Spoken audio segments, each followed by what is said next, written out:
Всем привет! Сегодня приготовим блюдо, без которого не обходится ни один большой праздник, будь то Рождество, Новый год или же Пасха. Сегодня будем готовить рульку необычным способом. Берем одну красивую рульку. Обычно я стараюсь всегда выбирать рульку из задней части, потому что она там более мясистая. Затем рульку нужно будет разрезать вот так вот вдоль той части, где у вас ближе всего кость. Постарайтесь вырезать кость так, чтобы все мясо осталось на самом сале, а кость осталась голая без мяса. Затем нужно взять нож и аккуратно все мясо, которое есть на вот этом сале, еще вот так вот попрорезать. Старайтесь делать аккуратно, чтобы вы ничего не прорезали насквозь. У вас должен остаться цельный кусок, но мясо как будто бы разделить на полоски. Это для того, чтобы более хорошо пропиталось оно специями.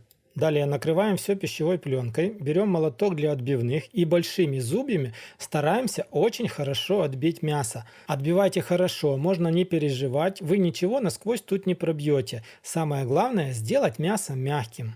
После того, как вы все хорошо отбили, берем примерно 1 чайную ложку соли и очень хорошо все просаливаем. Дальше я беру половину чайной ложки черного молотого перца и вот таким вот образом тоже очень хорошо мясо все перчу. Если вы думаете, что черного перцу я добавляю очень много, тогда соль и перец добавляйте по своему вкусу. Затем не стесняемся и вот так вот просто рукой соль и перец нужно как будто бы втереть в мясо. Затем берем острую горчицу и примерно 1,5–2 чайные ложки полностью равномерно распределяем по всей поверхности мяса. Далее, если у вас есть сухая горчица в зернах, можно посыпать сухой горчицей. Но так как у меня сухой горчицы нет, я беру вот такую вот горчицу в зернах и примерно 3 чайные ложки тоже равномерно распределяю по всей поверхности мяса. В самом конце нам понадобится 3 больших зубчика чеснока. Этот чеснок постараемся нарезать вот такими вот небольшими пластинками и тоже равномерно распределить полностью по всей поверхности. Далее нам понадобится рукав для выпечки. Его нужно будет разрезать вот таким вот образом вдоль, чтобы у нас получился один большой лист из рукава для выпечки. Аккуратно перекладываем мясо с рульки вот таким вот образом на лист и стараемся сейчас саму рульку свернуть рулетом. Так старайтесь сделать, чтобы у вас получилось как можно плотнее. Далее этот рулет, что у вас получился, заворачиваем в этот целлофан из рукава для выпечки. Старайтесь завернуть его тоже очень хорошо и очень плотно. После того, как вы завернули, берем за 2 края целлофана и сворачиваем еще плотнее. Таким вот образом, как будто бы вы сворачиваете конфетку. У вас должен получиться аккуратный, красивый вот такой вот плотный комочек.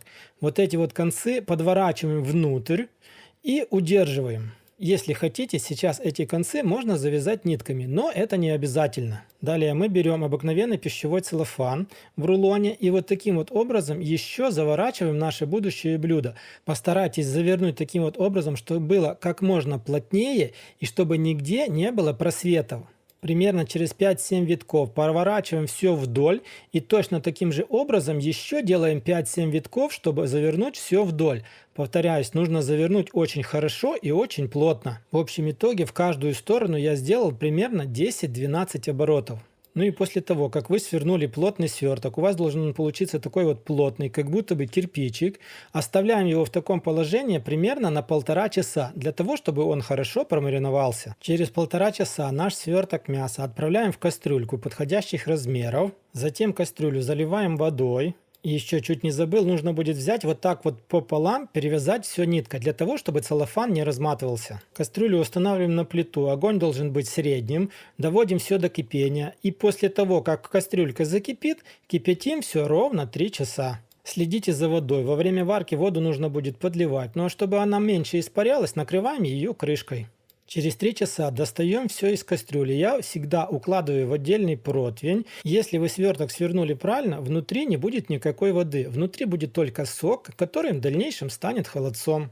Далее, друзья, вот это все нужно будет очень хорошо охладить. У меня будет охлаждаться оно целую ночь, но это все еще нужно будет поставить под пресс. Я устанавливаю вот так вот разделочную доску, а наверх установлю 1 либо же 2 банки с закруткой. Итак, прошла целая ночь, ну а сейчас нам надо достать наше блюдо из целлофана. Не забывайте, что у вас все завернуто вначале в целлофан, а только затем в рукав для выпечки. Ну и вот в итоге вот такой вот красивый и аккуратный кирпичик у нас получился. Сейчас нам нужно его будет только разрезать. Ну что ж, при нарезании форму держит отлично, ничего нигде не разваливается. Рисунок, узор внутри тоже получается очень красивым. Нарезать можно очень тонкими ломтиками, так что на мясную тарелку смело можно это нарезать. Самое главное, что наше блюдо получилось нежирным и очень-очень вкусным.